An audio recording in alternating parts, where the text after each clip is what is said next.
कि कल है तीज, जिसको हमारे यहाँ गणगौर तीज कहते हैं। शंकर और पार्वती 16 दिन तक तैयार हुए थे और तैयार होने के बाद शिव और पार्वती शिव महापुराण के यजमान बनकर जा रहे थे। तो कल का दिन है, वो कौन सा दिन है? कल का गणगौर तीज का दिन, कल का दिन। चैत्र के महीने में जो शुक्ल पक्ष की तीज आती है, वो चैत्री नवरात्रे में जो तीज की तिथि होती है, उस दिन शंकर और पार्वती शिव महापुराण के यजमान बनकर कथा सुनने के लिए गए थे। 16 दिन तक पार्वती और शंकर का श्रृंगार होता है। उसमें से आज का दिन सिंधारा दूज का होता है। क्यों सिंधारा दूज कहते हैं? सिंधारा दूज का मतलब क्या है? क्यों हिंदू धर्म में सिंधारा दूज मनाई जाती है? किस लिए? आज पूरे भारत की भूमि पर कई माताएं हाथ में मेहंदियां लगाती हैं, चूड़ियां पहनती हैं, सुंदर चुनरी पहनती हैं, माँ ब्रह्मचारिणी का पूजन करती हैं, माता का आराधना करती हैं। सिंधारा दूज, उसका कारण केवल इतना सा है। सिंधारा दूज का मतलब यह होता है कि चंचुला देवी जब 14 दिन तक शंकर और पार्वती अपने गुफा में से बाहर नहीं निकले शिव महापुराण के यजमान बनने के लिए, तब माता चंचुला देवी ने हाथ जोड़कर मां जगतजननी जगदम्बा को सुंदर वस्त्र, सुंदर चूड़ियां, सुंदर आभूषण माता के चरणों में ले जाकर समर्पित करे थे और कहा, मां इन चूड़ियों को जो मैं दे रही हूं, ये लाल चूड़ी, ये लाल श्रृंगार, ये लाल वस्त्र, जो लाल चूनर जो मैं प्रदान कर रही हूं, मां बस ऐसी कृपा कर दे कि तू इन चूनर को धारण करे और मेरा भी सौभाग्य, मेरा भी सुहाग अमर कर दे। बस इतनी कृपा मेरे ऊपर कर दे। वो सिंधारा दूज का महत्व है,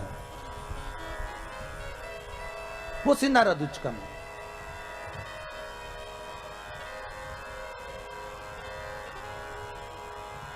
आज भारत की भूमि की सभी माताओं को सिंधारा दूज का बहुत बहुत बधाई।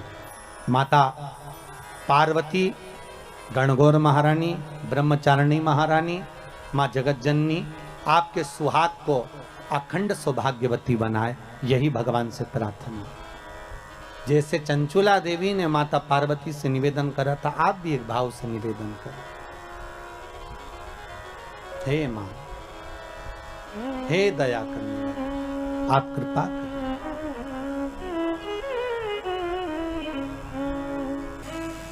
अगर हम मृत्यु लोक में जन्म लिए हैं, चाहे जो भी बनकर पैदा हुए हो, 84 लाख योनियां जो हमको मिली, उसमें हम जो पैदा हुए, जन्मे, तो हमने वापिस जाने के बाद नरकों का भोग भी भोगा है।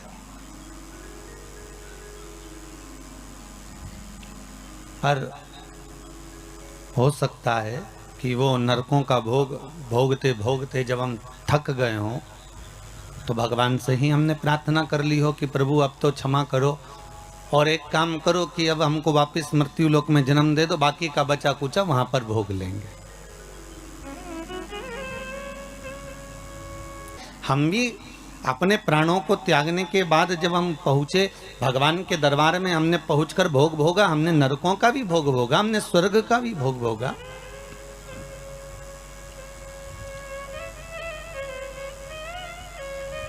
हमने नरक का भोग भोग लिया। पर जब नरकों का भोग भोगने के बाद हम थक गए, हम परेशान हो गए और बहुत ज़्यादा हताश हो गए, तब भगवान से कहा, अब हमारी छुट्टी कर दो और हमारा एक पर्चा लिख दो, हम नीचे जाके ले लेंगे। अर्थात जो बचा कुचा भोग है नरक का, बचा कुचा दुख है, तकलीफ है, कष्ट है, वो मनुष्य के शरीर में हम नीचे आकर क्यों भोग रहे हैं? क्योंकि हम उस परमात्मा से पर्चा लिखवा कर लाए हैं कि हमको बाकी का भोग हम घर जाकर भोग लेंगे, हमको जाने दीजिए, हमको यहाँ रहना नहीं है, अब हमें यहाँ से मुक्त कर दीजिए, अब हमको यहाँ से जाने दो, यहाँ सुख का भान नहीं हो रहा, अब हमें जाने दीजिए। बस यही जीवन है, दुख और सुख मानव के जीवन के पहलू हैं। और संसार सागर में अगर उसने जन्म लिया है, संसार सागर में अगर वो आया है, संसार सागर में अगर उसका जन्म हुआ है, तो संसार सागर में जन्म लेने के बाद उसको सुख और दुख का भान तो करना ही पड़ेगा, सुख और दुख का स्मरण तो करना ही पड़ेगा। उसको कर्मों का भोग तो भोगना ही पड़ेगा। इसलिए हम बार बार कहते हैं कि मत बुरे कर्म कर बंदे वरना पछताएगा, भगवान की आंखों से तू बच नहीं पाएगा, तू बच नहीं पाएगा। अरे ओ अज्ञानी मत कर नादानी। इस संसार सागर में जन्म लेने के बाद हमारे को जो भोगना है वो कर्म के अनुसार भोगना है, हमें कर्म के अनुकूल रहना है। अगर थोड़ा भगवान का भजन मिल रहा है, थोड़ा स्मरण मिल रहा है, थोड़ा संकीर्तन मिल रहा है, थोड़ा इस मानव के शरीर को पाने के बाद अगर हम भगवत भक्ति में कहीं डूबे हुए हैं तो ये परमात्मा की कृपा से ही डूबे हुए, परमात्मा की दया से ही डूबे हुए। और वो परमात्मा की कृपा, परमात्मा की दया सुख का मूल स्थापित करने वाली, सुख मूल को देने वाली। देखिए झाड़ू जो बनाई जाती है ना, वो स्वतः ही कचरा है। उस कचरे को साफ करने के लिए झाड़ू में बंधन होना जरूरी है। अगर वो बंधन होगा तो वो कचरा साफ करती रहेगी। उसी तरह संसार सागर में आने के बाद परमात्मा का बंधन इस मानव देह के साथ होना जरूरी है, इस आत्मा के साथ होना जरूरी है। जब ये मानव के साथ में, मानव देह के साथ में, इस आत्मा के साथ में परमात्मा का बंधन होगा तो उस बंधन से वो संसार के काम, लोभ, विषय, आसक्ति, तृष्णा के कचरे को साफ कर सकता है। उस बंधन का होना जरूरी।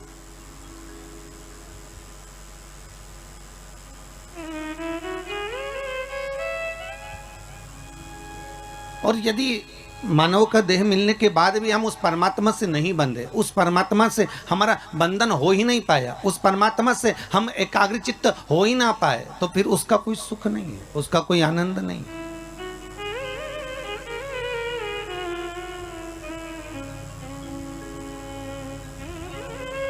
ये बंधन ये परमात्मा का है। जैसे आप रोज गंगा नहाने नहीं जा सकते, आप रोज सरयू का स्नान करने नहीं जा सकते, आप रोज छिपरा का स्नान करने नहीं जा सकते, आप रोज प्रतिदिन कहीं मंदाकिनी का स्नान करने नहीं जा सकते, तो हमारे हिंदू धर्म में रीति बना दी कि गले में तुलसी की माला पहन लो, रुद्राक्ष की माला पहन लो। तो क्या तुलसी और रुद्राक्ष पहनने से होगा क्या? तो हमारे यहाँ शास्त्र वर्णन करता है कि हम गले में जब तुलसी की माला धारण करते हैं, हम गले में जब रुद्राक्ष की माला धारण करते हैं, एक लोटा भरा हुआ पानी भी अगर हमने अपने शरीर पर डाला तो वो तुलसी और रुद्राक्ष से होकर जब इस श्री विग्रह पर, जब इस शरीर पर जाता है, वो पानी तुलसी का लगा हुआ, वो रुद्राक्ष का लगा हुआ जल जब इस शरीर पर जाएगा तो हमें गंगा, यमुना, सरयू, सरस्वती सबके स्नान का पुण्य एक साथ प्राप्त हो जाएगा। मात्र उस जल का स्पर्श हो जाने पर, तुलसी के जल का, रुद्राक्ष के जल का मात्र अपने ऊपर सींचन ही हो जाने पर वो फल की अनुभूति हो जाती है, वो फल प्राप्त हो जाता है।